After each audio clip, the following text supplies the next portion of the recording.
a Vivi, que sos la que está presente, pero en realidad es algo virtual sobre una hipotética clase que va a tratar de ser lo más parecida posible a una clase que yo le estuviera dando en forma presencial, aunque hay un doble juego, ¿no? Entre la supuesta clase presencial y la verdad que es mostrarle a la UNCE la clase. O sea que en general voy a hablar como por una clase, aunque el tema de la UNCE no va a dejar de estar presente. Yo me llamo Ricardo, ya nos conocemos, y estamos dando clases en métodos cualitativos. Voy a empezar a presentar la primera imagen.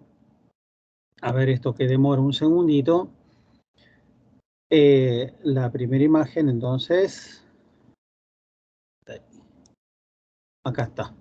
¿Me ves esta primera imagen? Sí, se ve perfecto. Bueno, ¿qué tal? Vuelvo entonces, buenos días, yo soy Ricardo, el titular de este espacio, que es para una clase en escuela terciaria, en un instituto terciario, y estamos en una parte clave del programa, en la mitad del programa. O sea, hemos dado las partes más teóricas y ahora estamos empezando con las partes más metodológicas.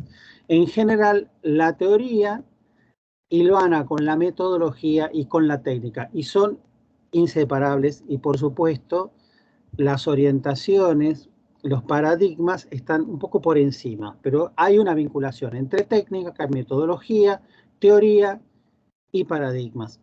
Nosotros hemos visto en los primeros encuentros lo que figura acá, las unidades epistemológicas de la metodología cualitativa, ¿no? Donde hablamos justamente de los paradigmas, del positivismo, empirismo, la dialéctica, y nosotros fundamentalmente nos asentamos en la dialéctica. Esto ya lo hemos mencionado, allá no lo voy a repetir.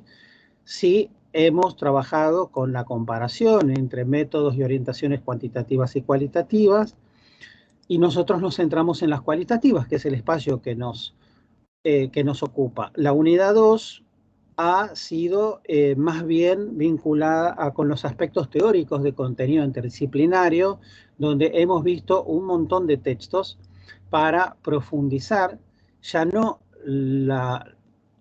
los aspectos epistemológicos, sino los aspectos teóricos, ¿no? Por ejemplo, hemos trabajado con la lógica de los campos de Bourdieu, hemos trabajado con temas relacionados a cultura, ahora recuerdo la cultura de la noche, con Mario Margulis, hemos trabajado con descripción densa, que es un texto de Clifford Geertz, la descripción densa, mucho hemos trabajado también con Rosanna Gruber, con la perspectiva del actor y la reflexividad, que la vamos a repetir un poco, y con algunos modelos teóricos que abordan la cuestión de las prácticas sociales, ¿no? Y la unidad 3, que es la unidad que hemos terminado de transitar, en realidad es una unidad bastante sándwich, porque viene a caballo de tomar el examen, que es el que hicimos la vez pasada, y después del examen comenzamos a hacer un paneo general, muy general, sobre qué implica la metodología cualitativa y cómo hacer un planteo de un trabajo en metodología cualitativa. O sea, eso es lo que hicimos el encuentro pasado. El examen y tratar de hacer un comienzo sobre la metodología cualitativa. Pero ahora nosotros, en realidad, nos vamos a dedicar un poco más de lleno cuáles son los aspectos técnicos que están vinculados con la metodología cualitativa, ¿no? Entonces, esta es la unidad que comienza a desarrollarse con más fuerza luego de haber tenido este ingreso preliminar en los aspectos de la metodología cualitativa. Así que me voy a la otra imagen. Sobre este tópico, nosotros tenemos una guía de lectura que abarca la presentación en el campo, el registro de campo, la bitácora, la observación participante y la entrevista, que son básicamente los puntos más fuertes que tienen que ver con el método etnográfico y la metodología cualitativa. En general, vamos a hablar un pantallazo general para después volver y para después profundizar. O sea, la presentación en el campo tiene que ver con estas instancias. ¿Cómo vamos a ingresar? ¿A quién vamos a hablar? ¿qué sentido va a tener nuestro lugar? ¿Qué sentido va a tener nuestra presencia en el lugar? ¿Y cómo hablaremos con los otros? ¿No? Y lo que vamos a hacer, por ejemplo, llevar un cuaderno, esto lo llamaremos bitácora, también vamos a realizar un registro de campo, que esto es una instancia distinta de la bitácora. Nosotros vamos a procesar toda esta información en nuestra casa y eso se va a llamar registro. El registro no es la bitácora, el registro es otra cosa. El registro es un procesamiento donde vamos analizando, por ejemplo, la reflexividad, cómo se ven ellos, cómo nos ven nosotros y cierto tipo de descripciones, ¿no? La observación participante, esto es llamativo, esto de la observación participante, yo lo llamo en general la observación con participación y tiene alguna pequeña diferencia, lo vamos a mencionar, pero la observación participante se refiere a una inmersión propia dentro de las prácticas del otro. El otro está haciendo sus prácticas y nosotros, en medio de sus prácticas, vamos a estar vinculados, ¿no? Hay algún tipo de división, por ejemplo, cuando alguien dice que es observación no participante. Yo me pregunto cómo será eso, ¿no? Es un poco extraño. En la participación se da nuestro vínculo con sujetos y se dan hechos, situaciones, donde se empiezan a vincular distintas nociones. Entonces, todo esto lo tenemos que captar en la bitácora y fundamentalmente en el registro. Y también haremos entrevistas, que es una de las técnicas más difundidas, aunque creo que la que más se usa es la observación con participación. Antes de pasar a la otra filmina y volver a hacer como un raconto para atrás, lo que voy a decir es que esta gran cantidad de técnicas son técnicas que son cartas que tenemos en el bolsillo, que nosotros no sabemos cuáles vamos a usar en el momento que estemos con nosotros. No lo sabemos. Suponemos que vamos a hacer observación participante y tal vez se nos dé una situación de entrevista. Suponemos que no, que hacemos un primer ingreso.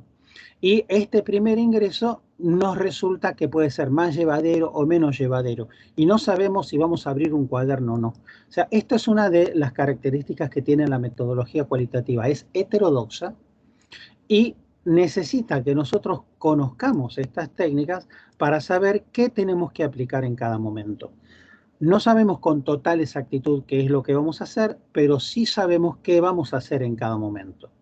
Vuelvo a hacer un pequeño repaso por lo anterior, por esta primera instancia, donde luego del examen, con la cabeza cambiada y con ganas de irnos, yo les propuse hacer un brainstorming, cuyo planteo es el que figura en este lugar, que no lo voy a retomar ahora, simplemente lo voy a mencionar, a ver si puedo acomodar un poco porque se me fue el foco, ahí está.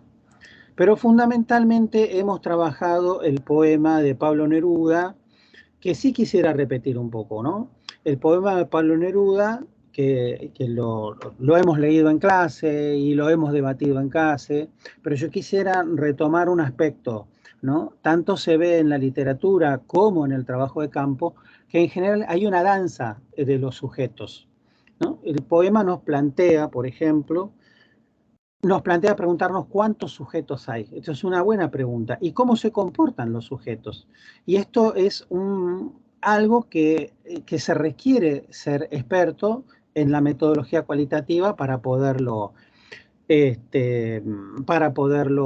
visualizar, para poderlo incorporar, para poderlo analizar, para poderlo trabajar. Nosotros hemos visto en el poema, por ejemplo, que hay distintas posiciones, o sea, podría hacer una repregunta, pero la gente hoy no está. ¿Se acuerdan ustedes de lo que hemos visto en este poema? ¿No? Yo voy a tratar de, no de leer, pero sí sintetizar algunos aspectos, ¿no? Para que tú me oigas, mis palabras se adelgazan a veces como las huellas de las gaviotas en las playas. O sea, mi palabra no es nada. Mi palabra está expuesta al azote del viento, a borrarse con la brisa, a borrarse con el agua. Y esas palabras son el juego de tus manos. Por lo tanto, hay alguien que dice mis palabras y hay alguien que dice tus manos. Entonces acá mínimamente tenemos dos sujetos. El sujeto que es el que escribe y el sujeto que es el que maneja las palabras. También es posible que quien escriba no sea el sujeto que adelgaza sus palabras. Es posible. Nosotros vamos a suponer que este Pablo Neruda escribe para sí y que es él el que está describiendo esto. Pero puede ser un juego diferente. No, puede ser que él escriba una situación que él imaginó y que esté imaginando a otra persona y que no se imagine él. Puede ser también, en algún curso alguien me dijo, ¿por qué es un hombre y una mujer? ¿Por qué es un hombre y una mujer? Pueden ser dos mujeres, pueden ser dos hombres. Bueno, sí, las combinaciones son, la verdad, bastante infinitas e interesantes. Pero en algún momento, cuando él dice, las miro lejanas mis palabras, que más que mías son tuyas, él va pensando que realmente él no vale nada, ¿no? Y esto vale como una pequeña reflexión sobre el trabajo de campo si nosotros pensamos que el trabajo de campo nos puede superar y que nosotros podemos estar inmersos en una práctica en la cual no ocupamos un lugar claro. Lo que pasa que él en algún momento se enoja, dice que las palabras van trepando por las paredes húmedas y le echa la culpa a ella, ¿no? Dice, eras tú la culpable de este juego sangriento, todo lo llenas tú, todo lo llenas. Y en algún momento dice que las palabras están acostumbradas a mi tristeza, pero en algún momento parece que él quiere cambiar de posición y dice, ahora quiero que digan lo que quiero decirte para que tú me oigas como quiero que me oigas. Y en realidad me parece que este es el lugar claro del trabajo de campo. Cuando nosotros tenemos que analizar, tenemos que hacer un registro, las palabras tienen que decir aquello que nosotros necesitamos que sea interpretado. Hay un cambio del sujeto, ¿no? Del sujeto que desaparece al sujeto que está presente. Lo hemos visto que él va aminorando, primero se queja, dice, escuchas otras voces en mi voz dolorida, por lo tanto está mezclando otros sujetos, pero después le pide, por favor, ámame compañera, no me abandones, sígueme compañera en esta ola de angustia, y finalmente se minimiza, dice, pero se va tiñendo con tu amor mis palabras, todo lo ocupas tú, todo lo ocupas. O sea, hay un desplazamiento del sujeto desde un lugar pasivo a un lugar muy activo, a un lugar reclamante, a un lugar diferente, un lugar donde se va deshaciendo, se va desmereciendo su fortaleza. Esto lo que quiero decir es que los sujetos tenemos danzas y que en esta danza vamos cambiando de posición. No siempre estamos en el mismo lugar ni ocupando las mismas tónicas, ni nosotros, ni vosotros, ni ellos. Vuelvo entonces a la introducción a las técnicas del método etnográfico, ¿no? Aquí voy a minimizar un poco la observación con participación, que va a quedar un poquito relegada, está dentro del panorama total, pero está en letra más chiquita, y voy a abrir un poco esta cuestión de la presentación en el rol, el registro de campo y la bitácora, como parte de un todo. Pero este todo nos distingue. En la presentación, el registro y la bitácora son formas donde nosotros procesamos los discursos. Nosotros procesamos la realidad, procesamos lo que pasa. En cambio, en la observación con participación y en la entrevista, en realidad estamos produciendo datos, que es otra cosa. Es una actitud diferente. Algo es producir y algo es procesar. Por lo tanto, la presentación en el campo lo que nos pone en situación donde, ¿qué es la presentación en el campo? Bueno, la presentación en el campo es aquellos instantes donde se empieza a definir el ingreso al campo social, se empieza a relacionar uno como investigador con los otros, y esta situación va definiendo nuestra presencia, va definiendo un rol de a poco y necesariamente vamos negociando, negociando, porque el otro puede que no sepa ni quiénes somos, ni esté tampoco demasiado interesado, ¿no? Entonces, hay una negociación porque el otro dice, ¿a qué viene el otro? ¿no? ¿Para qué? ¿Para quiénes? Y se arroja una serie de interrogantes. ¿A quién le va a servir? ¿Me va a servir? ¿Me interesa ser informante? Todo ello va configurando el rol del investigador. Obviamente que lo que nosotros no le podemos decir, mirá, tengo que hacer estos objetivos científicos y cumplirlos, porque no nos va a servir de nada, ¿no? Seguramente nos van a solicitar los propósitos, pero todos sabemos que en metodología los propósitos se van profundizando con el trabajo de campo, porque hasta que yo no esté en relación con los otros, no voy a saberlo. Y no le puedo decir al otro, te necesito a vos para saber qué es lo que quiero hacer, ¿no? Entonces se va configurando un rol, se va configurando una negociación. ¿Qué es lo que se dice entonces? A ver, ahora recuerdo en el brainstorming, ese que estaba a la derecha en la filmina anterior, que había distintos compañeros, unos hablaban de entrevistar a personas que tocaban música en el subte, otros hablaban de entrevistar prostitutas, otros hablaban de ir a centros de salud, otros hablaban de ir a centros comunitarios donde intuían problemas graves. Entonces, esa es la pregunta, ¿qué es lo que voy a decir? ¿Qué es lo que voy a decir? No les puedo decir ampliar los alcances teórico-empíricos, no puedo decir nada de eso. Lo que es importante es